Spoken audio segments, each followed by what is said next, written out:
أعوذ بالله من الشيطان الرجيم بسم الله الرحمن الرحیم. قابل عزت اساتذہ کرام، موجود حاضرین محفل اور محترم حاضرات ستارہ، السلام علیکم. وعلیکم السلام. صدر علی وقار جبھی وطن عزیز پاکستان کے لاکھوں لاکھوں لوگوں کا خون تھا.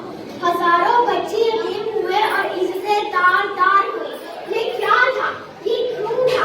یہ کس لیے تھا؟ یہ وہ حرف لا الہ کیا تھا؟